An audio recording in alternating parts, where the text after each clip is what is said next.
کہتے ہیں شیعہ کے یہاں بھی روایتیں ملتی ہیں، اہل سنت کے یہاں بھی مصحف عثمانی پہ، مصحف عثمانی پہ سیدنا عثمان کے مصحف پہ سنی شیعہ کا اجماع ہے، سنی شیعہ کا ایون شیعہ نے اپنی تفاسیر میں لکھا ہے کہ حضرت علی کا قول انہوں نے اپنی کتابوں سے نقل کیا کہ عثمان نے جو کچھ اپنے دور میں کیا قرآن کے معاملے میں بھی عثمان کی جگہ ہوتا تو اسی طریقے سے کرتا.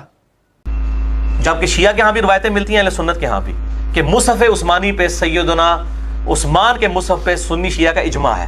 ایون شیعہ نے اپنی تفاسیر میں لکھا ہے کہ حضرت علی کا قول انہوں نے اپنی کتابوں سے نقل کیا ہے کہ عثمان نے جو کچھ اپنے دور میں کیا قرآن کے معاملے میں بھی عثمان کی جگہ ہوتا تو اسی طریقے سے کرتا. قرآن محفوظ ہے الحمدللہ.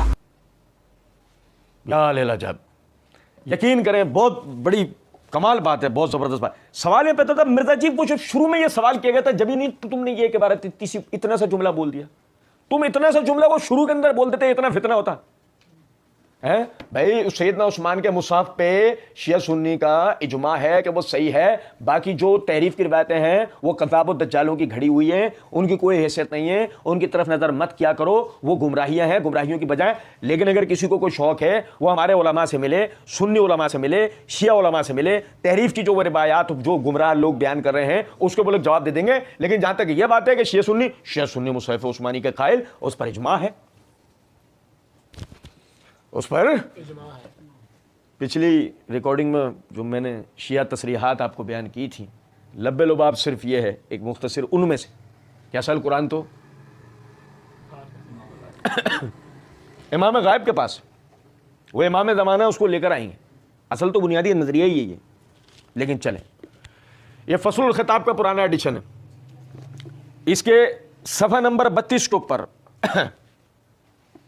مرزا محمد حسین نوری تبریسی کہتے ہیں یہ اسی طرح کی بات کا جواب دیتے ہوئے مصحف عثمان پہ، کل تو میں کہتا ہوں قد ادا ہوا فی الشافعی و شیخ فی تلخیص ہی من متائن عثمان، کہ جنہوں نے اصول کافی کی شرح شافعی لکھی ہے اور جنہوں نے تلخیص لکھی ہے ان شیوخ کی طرف اشارہ کرتے ہوئے مرزا حسین نوری کہہ رہے ہیں کہ انہوں نے تو اس کو عثمان کے اوپر جو یعنی عثمان کے جو متائن ہیں اس کی جو غلط پالیسیز ہیں اس کے اوپر جن باتوں کی وجہ سے تانا کیا جاتا ہے عثمان رضی اللہ عنہ پہ، وہ انہوں نے اس زمن میں اس کو گنا ہے مصحف عثمانی کو. وہ کہتے ہیں وہ من عظیم ما قدم علیہ جمع الناس علی قراءتہ زید و احرقہ المصاحف، اور جو وہ اس نے لوگوں کو ایک قرات پہ اکٹھا کر کے باقی سب صحیفوں کو جلا دیا. ہمارے علماء اس پہ تان کرتے ہیں، ہمارے علماء عثمان پہ وہ ابطال ہی اور اس کو ابطال کرتے ہیں. ما یعنی کہ وہ یہ لفظ ہے تھوڑا سا پرنٹنگ میں رہ گیا ہے، من القرآن ولو لا جواز کون بعض ما ابتلا ہی و جمیع ہی من القرآن لما کان ذلک تانن، اگر جو عثمان نے صحیفہ جمع کیا تھا اس میں کسی قسم کا کوئی بطلان نہیں ہے اور اس کا جمع کرنا وہ صحیح تھا تو عثمان پہ تان کی وجہ کیا بنی؟ یار بڑا عبرت آمیز جواب ہے یہ، آپ سمجھیں. آج سیدنا عثمان رضی اللہ تعالیٰ عنہ پہ تان درازی کی بنیادی وجہ ہی تو یہی ہے کہ قرآن کن کے دور میں مکمل طور پہ جمع ہو کے کھڑا وہ سیدنا عثمان، اور سیدنا عثمان کے اوپر وہ باقاعدہ یعنی اس بات پر تانا نعوذ باللہ کیا گیا، ان کے بارے میں غلط باتیں کی گئی ہیں. اب وہ یہ کہہ رہے ہیں، سنو ذرا بات کو، مرزا جی نے کہا نا کہ شیعہ سنی اس کے اوپر اجماع ہے، اور بھائی اگر مثال کے طور پر اس پہ شیعہ سنی اجماع ہو گیا ہوتا تو آپ سمجھیں کہ جو متقدمین شیعہ ہیں وہ عثمان رضی اللہ عنہ کے یہ یعنی کہ جو تمام صحیفوں کو ایک صحیفے میں اکٹھا کر دینے کو اور بقیہ کو جلا دینے کو اور اس کی قرت پہ سب کو لازمی لانے کو، وہ اس کے اوپر پھر اعتراض کرتے ہی کیوں؟ اعتراض کی کوئی وجہ بنتی ہے؟ اعتراض کی کوئی وجہ نہیں بنتی. اچھا چلیں یہ تو ہو گئی ایک بات. اب یہاں سے بات آگے لے آنے سے پہلے میں آپ کو ایک چیز بتا دیتا ہوں. دیکھیں سب سے پہلی چیز سمجھیں، سورہ حجر کی آیت نمبر 9 میں اللہ رب العزت نے فرمایا اِنَّا نَحْنُ نَزَّلْنَا الذِّكْرَ وَإِنَّا لَهُ لَحَافِظُونَ، بے شک ہم نے اس اسلام کو نازل کیا اور ہم اس کی حفاظت کے ذمہ دار ہیں.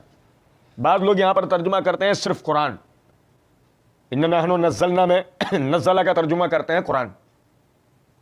میں آپ کو بتا دوں اِنَّا نَحْنُ نَزَّلْنَا الذِّكْرَ وَإِنَّا لَهُ لَحَافِظُونَ کا معنی اسلام ہوگا، قرآن نہیں ہوگا. اس کا معنی اسلام ہوگا کیونکہ اس کی وجہ یہ سورہ قیامہ میں اللہ رب العزت نے فرمایا لا تحرک بہ لسانک لتعجل بہ ان علینا جمعہ و قرآنہ. اے نبی صلی اللہ علیہ وسلم یہ وہی جب ہم آپ کی طرف نازل کرتے ہیں تو آپ اس کو محفوظ کرنے کی عجلت کے اندر زبان کو تکلیف مت دیا کیجیے. ان علینا جمعہ، اس دین کا جمع کرنا ہمارے اوپر ہے، و قرآنہ، اور اس کو پڑھانے کا جو طریقہ وہ بھی ہماری ذمہ داری ہے. فَإِذَا قَرَأْنَاهُ فَاتَّبِعْ قُرْآنَهُ, جب پڑھا جا رہا ہو تو بس پڑھتے رہیے, ساتھ پڑھنے کی پیروی کرتے رہیں. ثُمَّ إِنَّ عَلَيْنَا بَيَانَهُ, پھر اس کی جو تشریح ہے اس کی حفاظت کی ذمہ داری بھی ہماری ہے. ہم کہتے ہیں قرآن پہلے جمع میں قرآن آ گیا, تشریح کے اندر حدیث آئی, اور اللہ کے فضل و کرم سے اس کے علاوہ کوئی چیز دلائل کی روح سے نکال کے نہیں لائی جا سکتی, اور قرآن اور حدیث ان دو کا مجموعہ ہو گیا اسلام. تو اِنَّا نَحْنُ نَزَّلْنَا الذِّکْرَ کا معنی کیا ہوا؟ ہم نے اس اسلام کو نازل کیا اور ہم ہی اس کی حفاظت کے ذمہ دار. اور انشاءاللہ کل کے جو درس ہوگا انشاءاللہ اس میں اور اس کی وضاحت آئی. اب تھوڑا اس بات کو سمجھے گا, اگر اس میں کسی قسم کی بھی تعریف ہو گئی, جو میں نے کل توجہ دلائی تھی کہ میں صحیح مسلم میں تعریف قرآن کی حدیث ہے, جو میں نے وہاں توجہ دلائی تھی, قرآن میں تعریف کی حدیث کہاں ہے؟ صحیح مسلم میں. قرآن میں تو تعریف ہو گئی, مسلم صحیح ہے. میں نے کل توجہ دلائی تھی نا, قرآن میں تو تعریف ہو گئی لیکن مسلم صحیح ہے. تو یہ بڑا ایک لطیفہ تھا, تو سمجھیں.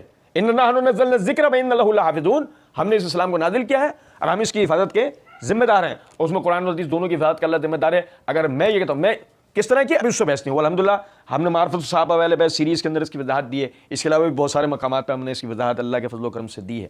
لیکن ابھی جو بتانے کا ایک نقطہ ہے وہ یہ کہ قرآن میں کسی بھی اعتبار سے تعریف ہو گئی تو پھر اس آیت کا مقصد کیا ہے؟ وَإِنَّ لَهُ لَحَافِظُونَ, بے شک ہم ہی اس کی حفاظت کے ذمہ دار. تو کہاں ہوئی حفاظت؟ بس سب سے پہلے تو یہ آیت ہی کے بارے میں بات کر لو نا, پھر اس کا مطلب کیا رہ جائے گا. آگے چلیں. اللہ رب العزت نے سورہ فصلت آیت نمبر 41-42 کے اندر فرمایا ان الذین کفروا بالذکر لما جاءہم وانہ لکتاب عزیز, اور بے شک جن لوگوں نے کفر کیا اس اسلام سے جبکہ وہ ان کے پاس آ گیا, اور بے شک وہ ایک غلبے والی ایک عزت والی کتاب میں ہے. لا یاتیہ الباطل من بین یدیہ ومن خلفہ, کوئی باطل نہ اس کے آگے سے آ سکتا ہے نہ پیچھے سے آ سکتا ہے. حق اللہ کی طرف سے, مخلوق کی طرف سے جو بھی ہو وہ باطل ہوگا.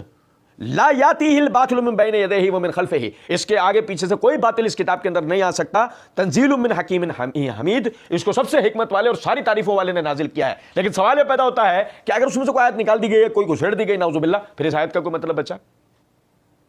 آگے دیکھیں اللہ رب العزت نے سورہ یونس کی آیت نمبر 15 کے اندر فرمایا وَإِذَا تُتْلَىٰ عَلَيْهِمْ آيَاتُنَا بَيِّنَاتٍ قَالَ الَّذِينَ لَا يَرْجُونَ لِقَاءَنَا ائْتِ بِقُرْآنٍ غَيْرِ هَٰذَا, اور جب ان پر پڑھی جاتی ہیں روشن آیتیں اللہ رب العزت کی, تو جن لوگوں نے اللہ کو منہ دکھانے پہ ابھی تک ایمان لے کر نہیں آئے وہ کہتے ہیں اس قرآن کے علاوہ کوئی اور قرآن لیا او بدل ہو, یا اس کو بدل دیں. قل, اے نبی صلی اللہ علیہ وسلم آپ فرمائیے ما یکون لی ان ابدلہ من تلقاء نفسی ان اتبع الا ما یوحی الی. اے نبی صلی اللہ علیہ وسلم آپ فرما دیجئے میری کیا مجال, میرا یہ کام نہیں کہ میں اپنی طرف سے اس میں کوئی کسی قسم کا تغیر یا تبدل کر دوں. ان اتبع الا ما یوحی الی, میں تو اس وحی کی پیروی کرتا ہوں جو میری طرف نازل کی جاتی ہے, میں اس میں اپنی طرف سے کوئی بات نہیں کر سکتا. اخافو ان عصیت ربی عذاب یوم عظیم, مجھے تو خوف ہے کہ میں اگر اپنے رب کی نافرمانی کروں تو ایک بڑے دن کے عذاب کا. تینوں آیات سے بات پتہ لگی قرآن میں تحریف نہیں ہو سکتی, قرآن میں تحریف نہیں ہو سکتی. اور میں آپ سمجھیں نا اس بات کو, یہ کیسے ممکن ہے؟ صحابہ کرام رضوان اللہ علیہم اجمعین سے لے کے آج تک ایک زمانے میں ہزاروں حفاظ قرآن ہوتے ہیں, لاکھوں بلکہ حفاظ قرآن ہوتے ہیں. یہ کیسے ممکن ہے کہ قرآن میں رد و بدل ہو جائے؟ عقلی طور پہ بھی ممکن نہیں ہے, لیکن ہم تو دلائل کی روح سے بات کرنے کا قائل ہیں. اس کے بعد بھی اگر کوئی آدمی کہتا ہے قرآن میں تعریف ہو گئی, ہما وقت ہم اس سے گفتگو کے لیے تیار ہیں. لیکن اس بات کو ذرا سمجھے گا, اس بات کو اگر آپ کہتے ہیں وہ صحیح مسلم میں موجود ہے تو پھر ان 3 آیتوں کو نکالیں قرآن میں سے, اس کا کیا کریں؟ نہیں سمجھے؟ اچھا چلیں, یہ تو ہم بات کرتے ہیں. اب دیکھیے گا, یہ میرے ہاتھ میں تفسیر قرطبی ہے, اس کی جلد نمبر 5 کا صفحہ نمبر 407. اِنَّا نَحْنُ نَزَّلْنَا الذِّکْرَ, اس آیت کی تفسیر کرتے ہوئے امام قرطبی رحمۃ اللہ علیہ فرماتے ہیں کہ اللہ رب العزت کا کہنا ہے اِنَّا نَحْنُ نَزَّلْنَا الذِّکْرَ اور وَإِنَّ لَهُ لَحَافِظُونَ, بے شک ہم نے اس اسلام کو نازل کیا ہے اور بے شک ہم اس کی حفاظت کرنا لیں. وہ کہتے ہیں اس لیے کہ اس میں کوئی اضافہ اور زیادتی کی جائے یا اس سے کوئی کمی کی جائے, یہ حفاظت ان سب چیزوں پر ہے.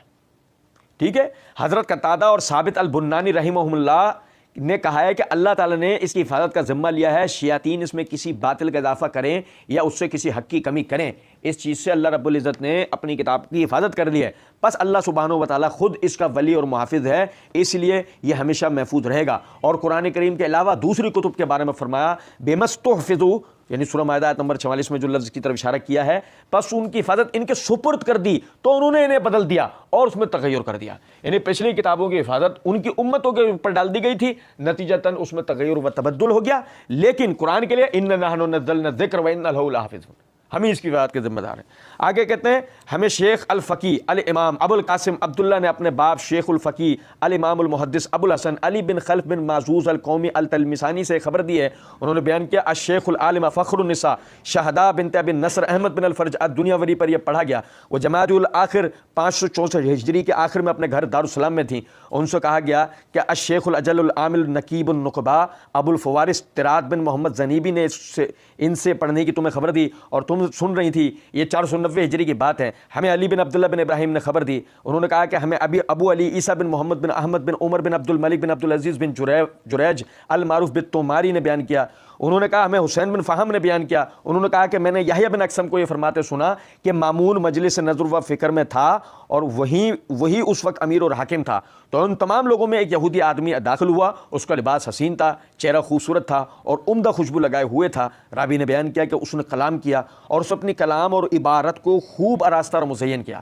راوی نے بیان کیا کہ جب مجلس برخاست ہوئی تو مامون نے اسے بلایا اور اسے پوچھا کیا تو اسرائیلی ہے، یہ توجہ کریں، کیا تو اسرائیلی ہے، اس نے کہا ہاں، تو مامون نے اسے کہا تو اسلام قبول کر لے تاکہ میں تیرے ساتھ معاملات کروں اور اس نے سلوک کا برتاؤ کروں، اور اس نے اسے دھمکی بھی دی، تو اس نے کہا کہ میرا دین وہی ہے جو میرے آبا و اجداد کا دین ہے، اور وہ واپس چلا گیا۔ راوی نے بیان کیا پھر جب 1 سال گزرنے کے بعد وہ ہمارے پاس آیا تو وہ مسلمان تھا اور اس نے فقہ سے متعلق انتہائی خوبصورت اور حسین گفتگو کی، بس جب مجلس برخاست ہوئی تو مامون نے اسے بلایا اور کہا کہ کل تو ہمارا ساتھی نہ تھا، کیا کل تو ہمارا ساتھی نہ تھا؟ اس نے جواب دیا ہاں کیوں نہیں؟ تو مامون نے کہا پھر تیرے اسلام کا سبب کیا ہے؟ پھر تیرے اسلام کا سبب کیا ہے؟ اس نے جواب دیا میں تمہارے پاس سے واپس لوٹ کر گیا تو میں نے پسند کیا کہ میں ان ادیان کو آزماؤں، دین کی جمع ادیان کو آزماؤں، اور میں اس کے ساتھ ساتھ تو مجھے خوش نویس دیکھ رہا ہے، چنانچہ میں نے تورات کا ارادہ کیا اور اس کے 3 نسخے لکھے، اس کے 3 نسخے خود لکھے اور ان میں کچھ کمی بیشی کر دی، اور میں انہیں گرجا گھر میں لے گیا، چرچ میں لے گیا اور مجھ سے وہ خرید لیے گئے، پھر میں نے انجیل کو لیا اور اس کے 3 نسخے لکھے اور اس میں کچھ زیادتی اور کچھ کمی کر دی اور انہیں لے کر یہودیوں کی عبادت گاہ میں چلا گیا اور وہ مجھ سے خرید لیے گئے، اور پھر میں نے قرآن کریم کا ارادہ کیا اور اس کے 3 نسخے لکھے اور ان میں کچھ کمی بیشی کر دی اور انہیں لے کر کاغذ بیچنے والوں کے پاس گیا تو کاغذ بیچنے والوں نے اسے لے کے خوب غور سے دیکھا، کاغذ ردی لینے والوں نے اسے لیا اور اسے ایسے الٹ پلٹ کے دیکھتے رہے غور سے، بس جب انہوں نے اس میں کمی اور بیشی کو تلاش کر لیا تو انہوں نے اسے پھینک دیا اور اسے نہیں خریدا۔ ردی بیچنے والوں نے، سنو ذرا بات کو، تو مجھے یقین ہو گیا کہ یہ کتاب محفوظ ترین کتاب ہے، یہ قرآن مجید محفوظ ترین کتاب ہے، بس یہی میرے اسلام لانے کا سبب ہے۔ یحییٰ بن اقسم نے کہا میں نے اس سال حج کیا اور میں حضرت سفیان ابن عیینہ رحمۃ اللہ علیہ سے ملا اور ان سے اس خبر کا ذکر کیا تو انہوں نے مجھے فرمایا اس کا مصداق کتاب اللہ میں موجود ہے، میں نے پوچھا کون سی جگہ میں؟ تو انہوں نے فرمایا اس میں جو اللہ تبارک و تعالیٰ نے تورات اور انجیل کے بارے میں فرمایا ہے بِمَسْتُحْفِظُوا مِن کتاب اللہ، وہی سورہ مائدہ آیت نمبر 44، کہ ان پر ان کی کتابوں کی حفاظت کی ذمہ داری انہی پر دے دی گئی تھی پچھلی امتوں پہ، بس اللہ تعالیٰ نے اس کی حفاظت ان پر ڈال دی تو یہ ضائع ہو گئی، اور اللہ تعالیٰ نے فرمایا ہے اِنَّا نَحْنُ نَزَّلْنَا الذِّکْرَ وَإِنَّا لَهُ لَحَافِظُونَ، بس اس دین کی حفاظت کا ذمہ اللہ تعالیٰ نے لے لیا تو اس لیے ضائع نہیں ہوا۔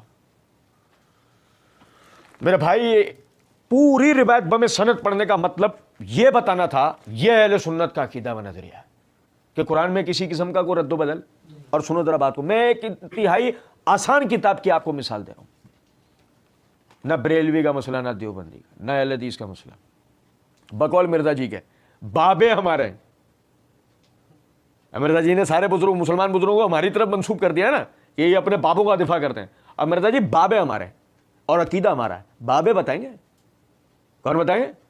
اور 13ویں امام کو ہم سے سننا ہوگا، ہاں جہلمی بابا، جلا ہوا پاپا،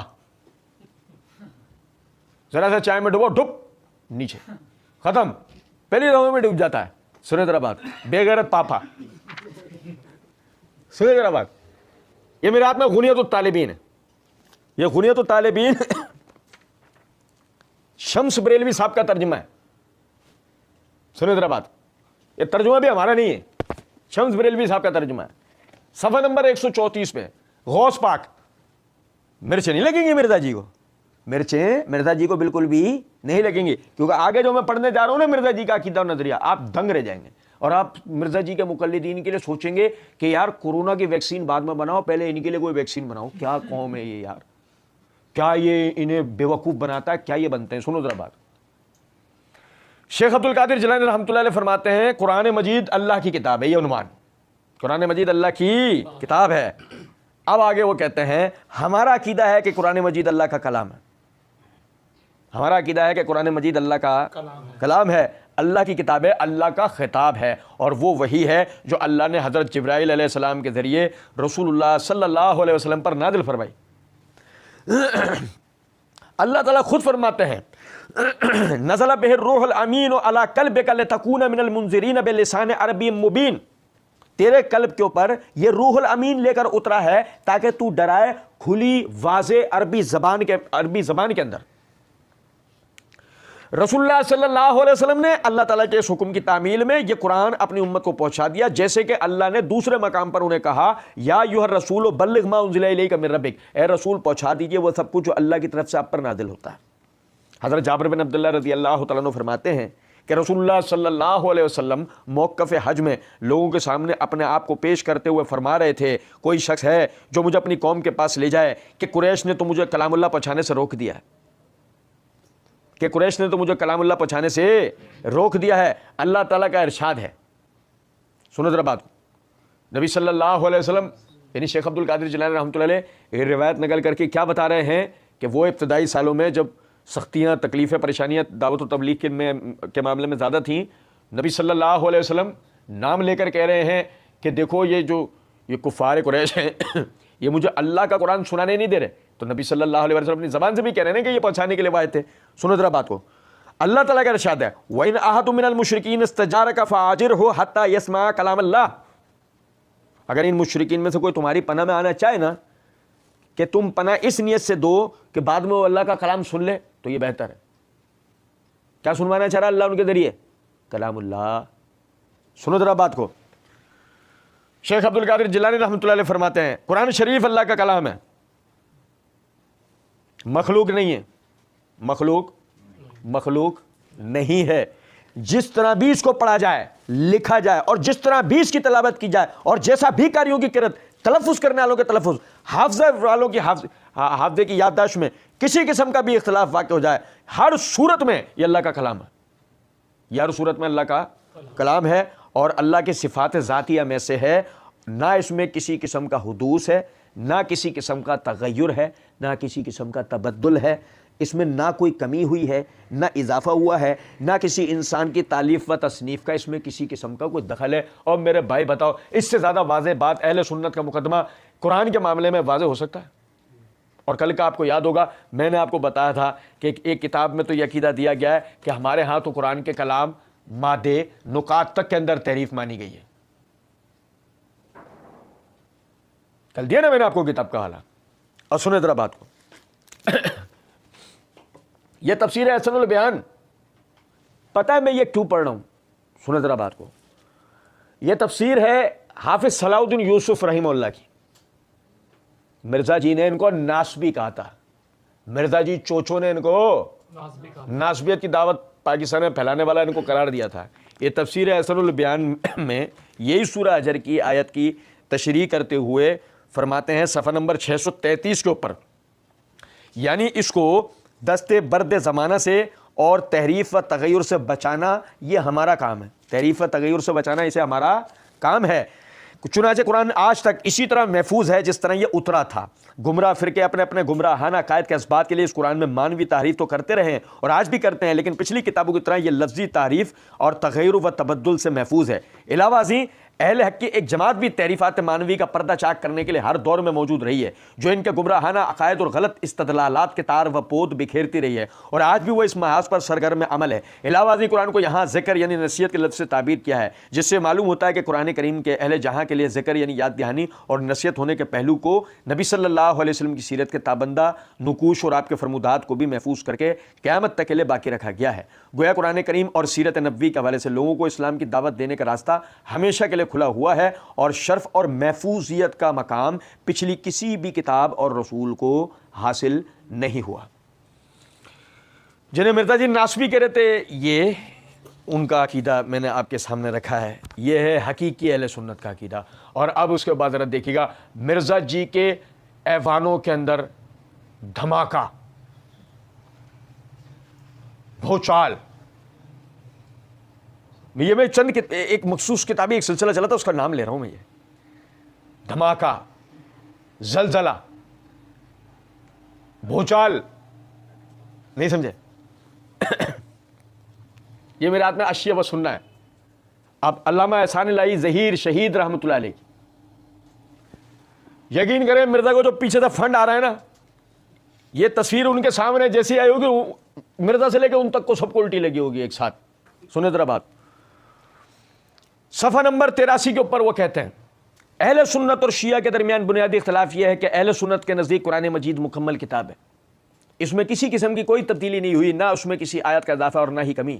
صرف یہی نہیں بلکہ قیامت تک قرآن مجید کے کسی ایک حرف کو بھی تبدیل نہیں کیا جا سکے گا۔ یہ مقدس کتاب اسی حالت میں ہے جس حالت میں نبی آخر الزماں حضرت محمد صلی اللہ علیہ وسلم اپنی امت کے لیے چھوڑ کر گئے۔ یہ اہل سنت کا عقیدہ ہے۔ اور آخر میں عرض ہے، ہمارے شیخ اللہ رب العزت نے لمبی اور برکتوں والی زندگی عطا فرمائے، تندرستی عطا فرمائے، مبشر احمد ربانی حافظہ اللہ، یہ ان کی کتاب ہے آپ کے مسائل اور ان کا حل، اس کی جلد نمبر 2 کا صفحہ نمبر 73۔ وہ کہتے ہیں وحی الہی قرآن پاک میں تغیر و تبدل کا حق کسی کو نہیں ہے۔ وحی الہی قرآن پاک میں تغیر و تبدل کا حق کسی کو نہیں ہے۔ ہمارے نزدیک قرآن حکیم ایک مکمل و جامع کتاب ہے، اس میں کسی قسم کا شبہ، تغیر و تبدل اور تحریف سے کام نہیں لیا گیا۔ جس طرح نبی صلی اللہ علیہ وسلم نے صحابہ اکرام رضی اللہ عنہم کو قرآن جمع کرنے کے لیے کہا، انہوں نے اسی طرح اس کو جمع کر دیا۔ قرآن پاک کی تحریف کا قائل مسلمان نہیں ہے۔ یہ ہمارا نظریہ ہے، اس کو ایک دفعہ پھر میں پڑھ کے آپ لوگوں کو سنا دیتا ہوں۔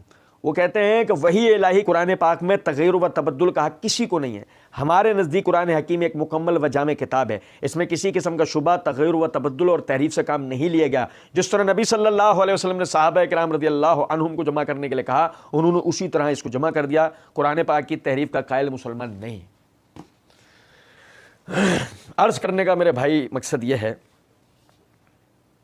مرزا جی نے جو یہ بات کہی ہے نا کہ مصحف عثمانی کے اوپر اہل سنت و اہل تشیع کا اجماع ہے، میں کہتا ہوں اللہ آپ کی زبان مبارک کرے۔